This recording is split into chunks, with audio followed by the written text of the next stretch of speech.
സംഘർഷമാണ് കൊല്ലം നീണ്ടകര ഹാർബറിൽ. ബോട്ടുകാരും വള്ളക്കാരും തമ്മിൽ വാക്കേറ്റവും കയ്യേറ്റവും ഒക്കെ ഉണ്ടായി. ചെറുമീനുകളെ ബോട്ടുകാർ പിടികൂടുന്നതിനെ ചൊല്ലിയാണ് ഈ തർക്കമുണ്ടായത്. ഇപ്പോൾ കൊല്ലത്ത് നിന്ന് ഷമീർ അബ്ദുൾ ഉണ്ട്. ഷമീർ, ഈ സംഘർഷം കുറച്ച് കടുത്തതായിരുന്നോ? ഈ സംഘർഷം ഹാർബറിന്റെ പ്രവർത്തനത്തെ എങ്ങനെയെങ്കിലും ബാധിച്ചിട്ടുണ്ടോ? ഇപ്പോൾ ഈ സംഘർഷമൊക്കെ അയവ് വന്ന സാഹചര്യമാണോ? എന്താണ് നടന്നത്?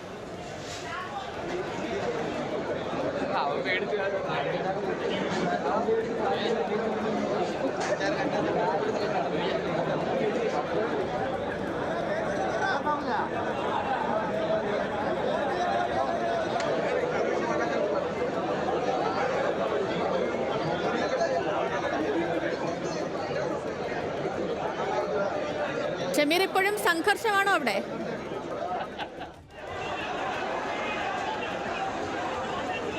സംഘർഷമാണ് ഇപ്പോഴും തുടരുന്നത്.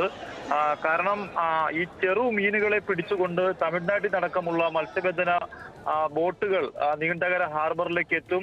ഈ ഹാർബറിലേക്ക് എത്തി ഈ ചെറുമീനുകളെ അവർ വളത്തിനായി ഉപയോഗിക്കുന്നത് കൊണ്ടുപോവുകയും ചെയ്യും. വലിയ വലിയ പ്ലാന്റുകളിലേക്കുള്ള വാഹനങ്ങൾ എത്തി കൊണ്ടുപോവുകയും ചെയ്യുന്നു. ഇത് പരമ്പരാഗത മത്സ്യത്തൊഴിലാളികൾ ഇത് തടസ്സപ്പെടുത്തുകയും ഇത്തരത്തിൽ മീൻ പിടിക്കാൻ കഴിയുകയില്ല, ഈ മീൻ ഇവിടെ ഇറക്കാൻ കഴിയുകയില്ല എന്ന് പറഞ്ഞുകൊണ്ടാണ് ഈ സംഘർഷം ആരംഭിച്ചത്. എന്തായാലും വലിയ രീതിയിൽ തീരദേശ പോലീസും അതുപോലെ കോസ്റ്റൽ മേഖലയിൽ നിന്നുള്ള പോലീസും മറൈൻ എൻഫോഴ്സ്മെന്റ് സ്ക്വാഡ് അടക്കമുള്ളവരും ലോക്കൽ പോലീസും എല്ലാം തന്നെ ഈ സംഘർഷം ശമിപ്പിക്കാൻ വേണ്ടി ശ്രമിച്ചുകൊണ്ടിരിക്കുകയാണ്. അതുകൊണ്ട് നീണ്ടകര തുറമുഖത്തേക്ക് എത്തിയ ഒരു ബോട്ടുകളിൽ നിന്നും മത്സ്യം ഇറക്കാൻ കഴിയില്ല എന്ന് പരമ്പരാഗത മത്സ്യത്തൊഴിലാളികൾ നിലപാടെടുത്തു.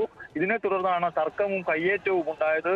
പോലീസ് ഇതിനുശേഷം എത്തിയാണ് ഇപ്പോൾ ഈ സംഘർഷാവസ്ഥയ്ക്ക് ഒരു അയവ് വരുത്താൻ ശ്രമിക്കുന്നത്. എന്തായാലും നിലവിൽ നീണ്ടകര തുറമുഖത്തിന്റെ ഈ ചരക്കിറക്ക് തടസ്സപ്പെട്ടിരിക്കുന്നു. മത്സ്യബന്ധന മേഖല നീണ്ടകര തുറമുഖം സ്തംഭിച്ചൊരു സാഹചര്യം നിലവിലുണ്ട്. ശരി ഷമീർ, നീണ്ടകര ഹാർബറിലുണ്ടായ സംഘർഷം, ആ സംഘർഷത്തിന്റെ ദൃശ്യങ്ങളാണ് നമ്മൾ ഈ കാണുന്നത്. അതിന്റെ വിശദാംശങ്ങൾ നൽകുകയായിരുന്നു ഷമീർ കൊല്ലത്ത് നിന്ന്.